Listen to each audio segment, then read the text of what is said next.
উৎসবের তোরে ভেসে বঙ্গোপসাগরে গিয়ে পড়বে। বিএনপি কিন্তু ডাকসু নির্বাচন এখন চায়নি। সবকিছুর একটা সীমা থাকতে হবে। এই নির্বাচনটা চাপিয়ে দেওয়া হয়েছে বিএনপির উপর। বিতর্কিত বক্তব্য দিয়ে বিভিন্ন সময় সমালোচনার মুখে পড়েছেন বিএনপির বেশ কয়েকজন নেতা। টকশো কিংবা সোশ্যাল মিডিয়াতে ঝড় তুলেছেন অনেকে। সবসময় ছিলেন আলোচনার কেন্দ্রবিন্দুতে। নানা কর্মকাণ্ডে আলোচনায় ছিলেন বিএনপির ভাইস চেয়ারম্যান শামসুজ্জামান দুদু সহ আন্তর্জাতিক বিষয়ক সম্পাদক রুমিন ফারহানা, বিএনপির চেয়ারপারসন উপদেষ্টা আব্দুস সালাম, ঢাকা মহানগর দক্ষিণ যুবদলের সদস্য সচিব রবিউল ইসলাম নয়ন এবং নারায়ণগঞ্জ জেলা ছাত্রদলের সাবেক সভাপতি আলোচিত জাকির খান। গণঅভ্যুত্থানে আওয়ামী সরকারের পতনের পর নারায়ণগঞ্জ শহরের পরিবহন, ঝুট সহ বিভিন্ন সেক্টরে দখল নেয় বলে অভিযোগ ওঠে আলোচিত জাকির খানের অনুসারীদের বিরুদ্ধে। গত 22শে সেপ্টেম্বর জাকির গ্রুপ ও বিএনপির আরেকটি পক্ষের মধ্যে সংঘর্ষ হয়, যা বিতর্কের জন্ম দেয়। তবে জাকির বেশি আলোচনায় আসে তার বিভিন্ন অঙ্গভঙ্গির কারণে। সোশ্যাল মিডিয়া তাকে নিয়ে হাস্যরসে পরিণত হয়।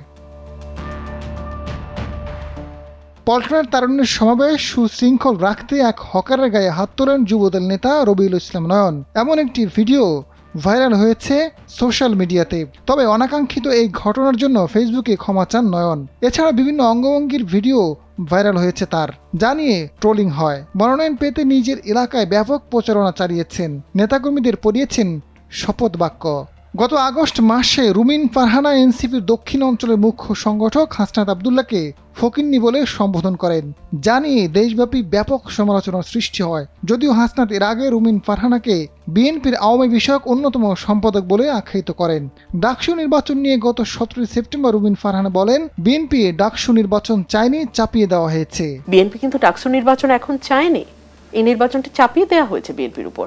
সম্প্রতি সাংবাদিক মোদাব্বের হোসেনকে কনুই দিয়ে ধাক্কা দিয়ে সমালোচনার মুখে পড়েন বিএনপির চেয়ারপারসন উপদেষ্টা আব্দুস সালাম। সামাজিক যোগাযোগ মাধ্যমে ভিডিও ছড়িয়ে পড়ার পর তিনি দুঃখ প্রকাশ করেন। পরে জাতীয় প্রেস ক্লাবে মোদাব্বের হোসেনের সঙ্গে দেখা করেন এবং তাকে বুকে টেনে নেন।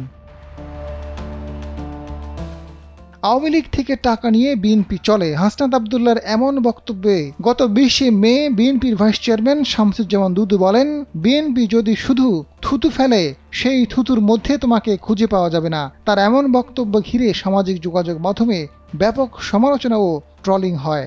এমন কোনো কথা বলবা না যে কথার দায়িত্ব নিতে পারবা না। এদিকে বিএনপির শীর্ষ নেতাদের বিভ্রান্তিকর ও উস্কানিমূলক বক্তব্যের কারণে সৃষ্ট সমালোচনা নেতিবাচক প্রভাব পড়েছে।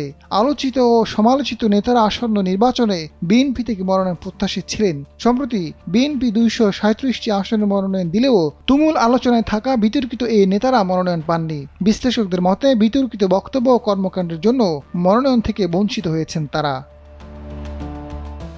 আজাদ ফারুক, সময়ের আলো।